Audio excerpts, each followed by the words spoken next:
નમસ્કાર દર્શક મિત્રો, પાટવી ગુજરાતી ન્યૂઝમાં આપનું હાર્દિક સ્વાગત છે। બનાસકાંઠા જિલ્લાના દિયોદરમાં જિલ્લા વિભાજન બાદ ઓગળધામ સંકલન સમિતિ દ્વારા દિયોદરમાં સંકલન બેઠકનું આયોજન કરવામાં આવ્યું।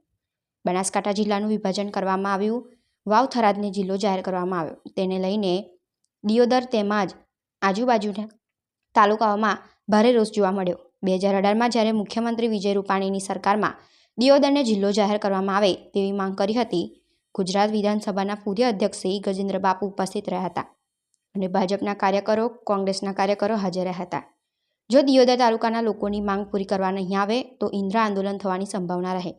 લોકોના કહ્યા મુજબ અમો ગાંધીનગર, દિલ્હી, સુપ્રીમ કોર્ટ સુધી લડવાની અમારી રણનીતિ તૈયાર છે અને ગ્રામ વિસ્તારના તેમજ કાંકરેજ, ભીલડી તમામ આગેવાનો, યુવા મિત્રો, ભાજપ કાર્યકર્તાઓ, કોંગ્રેસ કાર્યકરોએ સાથે મળીને સંકલન બેઠકનું આયોજન કરવામાં આવ્યું હતું। પાટવી Gujarati news bureau chief Viramabhai સુથાર।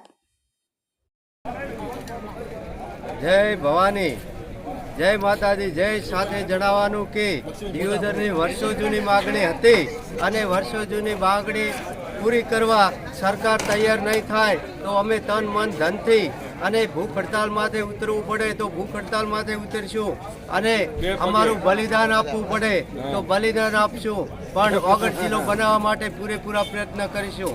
સરકારે જે અન્યાય કર્યો છે તે સરકાર સુધારે અને તમામ લોકોનો અને દરેક તાલુકાનો ભાભર, થરા, દિયોદર, શિહોરી, રાધનપુર દરેક તાલુકાના ઈચ્છા, લાગણી દિયોદરની છે તે લાગણી પૂરી કરે તમામ લોકો તો રાજી થશે અને ભાજપ સરકારને એવો સહકાર પૂરેપૂરો મળશે અને ભાજપ સરકારને પૂરેપૂરો સહકાર જોતો હશે તો દિયોદર ઓગળ જિલ્લો બનાવવો પડશે એવી આપ સૌને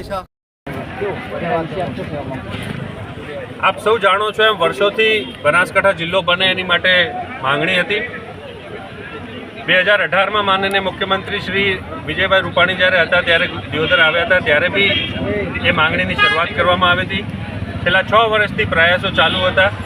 દિયોદર મધ્યસ્થમાં આવેલ હોય, દિયોદરમાં તમામ સુવિધાઓ ઉપલબ્ધ હોય, દિયોદરમાં મુખ્ય કેનાલ નર્મદાની આવેલી છે, દિયોદરમાં જીઆઈડીસી હોય, રેફરલ હોસ્પિટલ હોય, તમામ સરકારી કચેરીઓ આવેલી છે, સેશન્સ કોર્ટ દિયોદરમાં છે। ત્યારે માંગણી એ હતી કે દિયોદર જિલ્લો બને તો આજુબાજુના લોકો, તાલુકાના, ગામડાના લોકોમાં સુખાકારી વધુમાં વધારો થાય। કાંકરેજ તાલુકો બી નારાજ થયો છે ત્યારે કાંકરેજ તાલુકો દિયોદર જિલ્લો બને એમાં એ લોકોનું બી સમર્થન આજે મળ્યું છે।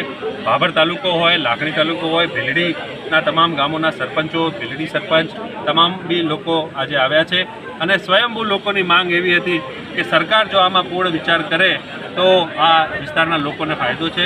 બાકી થરાદ જિલ્લો થયો છે, થરાદ જિલ્લો બન્યો એનાથી અમને કોઈ દુઃખ નથી। તમામ ત્યાંના આગેવાનોને, તમામ ત્યાંના લોકોને બી શુભેચ્છા પાઠવીએ છીએ। પણ દિયોદરમાં જ્યારે નર્મદાની મેઇન કેનાલ હોય, ત્યારે દિલ્હી જવું હોય કે ક્યાંય બી જવું હોય, રેલવે કનેક્ટિવિટી જ્યારે દિયોદરમાં હોય ત્યારે દિયોદરને જો મધ્યસ્થ જોતા દિયોદર જિલ્લો જાહેર થયો હોત તો દિયોદરના લોકોમાં અતિ ઉત્સાહનો સમય હોય। આભાર।